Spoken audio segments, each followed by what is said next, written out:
Is the Lakers front office finally playing 4D chess by zeroing on Kyle Anderson, the unheralded genius who's been hiding in plain sight as the ultimate amortis eater for our championship puzzle? Or the haters write that slow-mo is just a slow-motion disaster waiting to clog our offense and waste LeBron's precious twilight? No. Screw the doubters who call him overrated baggage. Snagging Kyle Anderson from the Utah Jazz isn't just a smart, low-cost tweak. It's a stealthy masterstroke that injects elite basketball IQ, defensive versatility, and underrated playmaking into our rotation, transforming our inconsistent bench into a title-caliber unit, and proving once again that in a high-stakes game of NBA contention, brains beat brawn every damn time. Lakers Nation, welcome back to the channel where we don't just skim the surface of these rumors. We dive deep, dissect them with the fire of 1,000 suns, and deliver the takes that get you hyped, hitting refresh on your trade trackers, and flooding the comments with your own bold predictions. I'm your host, the unfiltered analyst who's been breaking down every purple and gold plot twist since the days of Kobe's fadeaways and Shaq's dominance. And today, we're locking horns with persistent buzz that's been simmering in the NBA underbelly for weeks, but just hit a boiling point in the last 72 hours. The Los Angeles Lakers are quietly but aggressively eyeing a trade for Kyle Anderson, the 32-year-old veteran forward currently suiting up for the Utah Jazz after his offseason move from the Timberwolves. This isn't some flashy superstar splash or a desperate Hail Mary. It's the kind of calculated, under-the-radar pursuit that screams Rob Pelinka's savvy, targeting a player the Jazz acquired in a multi-team deal but are now treating as expendable bait in their endless rebuild. Focus on hoarding draft picks rather than competing anytime soon. Anderson, affectionately known as Slow Mo for his deliberate chess master style, has emerged as the ideal fix for our nagging issues.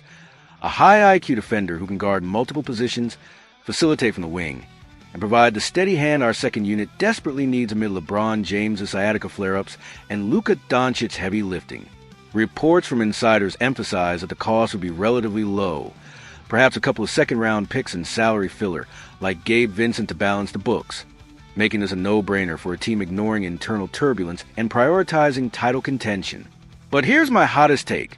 Forged in the crucible of debates raging across podcasts like the Bill Simmons podcast and the Low Post, where voices like Simmons have dismissed Anderson as niche filler, while others hail him as an underrated gem, and amplified by fire threads on our /NBA, calling him everything from overpaid role player to secret weapon. The Lakers must absolutely prioritize trading for Kyle Anderson, embracing his slow and steady genius as the missing link that stabilizes our defense, alleviates star workloads, and unlocks our full potential, proving that in a league obsessed with athletic freaks and volume scorers, true basketball savants like him are the unsung heroes who turn contenders into champions. Let's unpack this step by step, shredding the skeptics with data, historical parallels, and unyielding logic, then project how this move could be the quiet thunder that echoes through another banner-raising ceremony. Let's start by painting the stark picture of our current roster realities and why Anderson's unique profile isn't just a nice-to-have. It's the essential amortis eater that could steady our ship amid the storms of injuries and inconsistencies plaguing our early 2025-26 campaign. We're sitting at a frustrating 2-2, with LeBron's chronic sciatica forcing him to miss games for the first time in his career, leaving our offense looking clunky and our defense exposed, allowing a whopping 114 points per game, and ranking us a dismal 18th in defensive efficiency. The second unit, in particular, has been a revolving door of mediocrity. Guys like Gabe Vincent and Max Christie are hustling, but they're getting outmaneuvered in pick-and-roll coverage, coughing up 1.08 points per possession, and struggling to generate consistent offense without forcing turnovers or rush shots. Enter Kyle Anderson, the 6 feet 9 inches forward who's built a career on being the smartest guy on the floor, averaging 4.2 assists per game last season in Minnesota, while posting a defensive rating of 108.7 that ranked in the top quartile for forwards per NBA Advanced Stats. His ability to defend positions 1 through 5, holding opponents to just 42% shooting when switched onto guards and 45% against bigs, according to Synergy Sports, makes him the ultimate Swiss Army knife for J.J. Redick's system, where we need versatile pieces to cover for LeBron's load management and Doncic's occasional defensive lapses. But it's not just defense. Anderson's exceptional playmaking, top 15 among forwards in assist percentage at 18.2%, allows him to act as a secondary facilitator, slowing the game down with his methodical style to create high percentage looks for AD in the post or open threes for shooters like Reeves. Reports confirm the Jazz, deep in rebuild mode after their offseason asset grabs, have no long-term plans for him.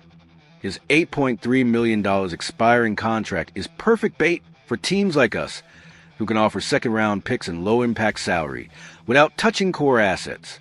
Insiders like those quoted in the reports argue he's a role-player perfido who doesn't commit defensive errors and provides underrated passing.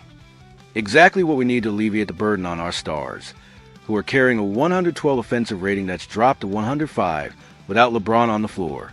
Now, let's dismantle the loudest criticisms head-on. The notion that Anderson is subvalorized Zato only because he's not flashy, and that pursuing him ignores our need for a true 3-and-D star, because that's the kind of short-sighted snobbery that's kept teams from recognizing game changers disguised as glue guys. Skeptics on the Low Post podcast point to his mediocre shooting, just 22.9% from 3 last season on low volume, and slow moniker as reasons he clog our spacing and fail in high-stakes playoffs, arguing we'd be better off chasing sexier names like Andrew Wiggins or Kyle Kuzma. They cite his age, 32 status, and lack of athletic pop as red flags, warning it a chirurgical move that's too conservative for a title push. But that's missing the forest with trees. Anderson's value isn't in volume stats. It's in his elite IQ, which turns average lineups into efficient machines. Data from Cleaning the Glass shows his on-court presence boosted Minnesota's net rating by plus 3.8 last season, with his teams allowing for fewer points per 100 possessions when he's anchoring the second unit.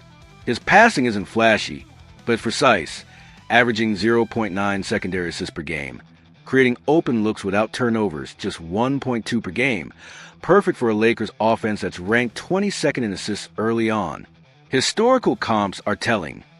Think Andre Iguodala in Golden State, the high IQ forward who wasn't a shooter, 33% from 3 career, but facilitated and defended his way to Finals MVP in 2015.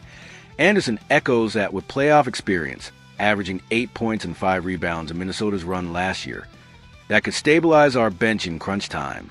The hottest debates on our /NBA are divided, with users calling him overpaid filler at $8 million. But contrarian takes from experts like Mark Stein praises subestimato facilitation, noting how he turned chaotic possessions into points for stars like Anthony Edwards. For us, his lento y metodico style is a feature, not a bug, slowing games down control tempo, reducing our turnover rate, 15 to the league at 14.2%, and providing the mortis eater that lets LeBron rest without the offense collapsing. Dismissing him as not 3-and-D ignores his defensive impact, top 20 in deflections per 36 minutes, and how his IQ amplifies our stars, making him the ideal veteran to mentor young pieces without demanding the spotlight. Shifting to the strategic angle, this pursuit of Anderson is a masterclass in efficient team building. The kind of low-cost, high-reward move that maximizes our cap situation and ignores the turbulency interna to focus on what wins titles. Depth and smarts over splashy risks. With LeBron at 40 and vocal about needing help to manage his health, he's already sat out games due to sciatica. We can't afford to burn assets on improving youth or overpriced stars. Anderson's expiring deal makes him a bargain, potentially acquirable for second-round picks and a salary dump like Christian Wood or Vincent, preserving our first for bigger swings if needed. The Jazz, as reports note, are in full accumulation mode, focused on draft and youth, with no urgency to compete, making Anderson, acquired in their offseason maneuvering, the ativo logico to flip for future value. This isn't ignoring our needs. It's addressing them surgically. Adding a player who's plus 2.1 on off differential in playoff shows he elevates contenders without drama. Debates on the Bill Simmons podcast highlight the Janela de Titulo for LeBron, arguing moves like this are essential. Comps to the Bucks adding P.J. Tucker in 2021, a similar IQ defender who stabilized their bench for a ring. Prove it. The opinio forte in reports questions why we haven't acted sooner, and it's valid. Our bench defensive rating sits at 114, and Anderson's multi-positional guarding could drop that to sub 110, turning close losses into wins. The internal noise about LeBron's future? It's distraction. This move shows we're building around him now, with Anderson's experience, 8 playoff appearances, providing the consistency our young guns lack. The cultural and tactical fit cements Anderson as the Pekachev. His low ego, team-first mentality makes him the ultimate role player who thrives in star-studded environments, debunking any notion that his slow style doesn't mesh with our pace. In Reddick's system, emphasizing movement and reads Anderson's passing vision for .5 assists per 36 and ability to decelerate chaotic possessions create balance, reducing our reliance on transition. We're 24th in fast break points and opening half-court sets for AD's post-ups or Doncic step-backs. Stats from NBA.com show his lineups generate 1.10 points per possession in the pick and roll as a handler, a subtle weapon that alleviates star fatigue. Hot takes from insiders like those in the reports call him a defensor nato who's undervalued. His 1.1 steals per game and ability to guard stars like Kevin Durant, holding him to 40% in matchups last year, add the physicality we need against West Beasts. Comps to Draymond Green, minus the drama, are apt. Both are IQ monsters who facilitate without scoring volume, and Anderson's clean record, no suspensions, low turnover guy. Fits our locker room seamlessly, mentoring without clashing egos. Projecting forward, acquiring Anderson isn't a band-aid. It's the surgical enhancement that stabilizes our now and fortifies our tomorrow, turning internal turbulence into focused contention. Short term, envision him in a rotation, switching on guards like Devin Booker, facilitating for the bench to boost our assist rate 22nd early, and dropping our defensive rating to top 10, helping us surge from 2-2 to a 12-3 streak as LeBron returns. His playoff savvy could be the edge in series against Denver or OKC, where his IQ turns 50-50 possessions into advantages.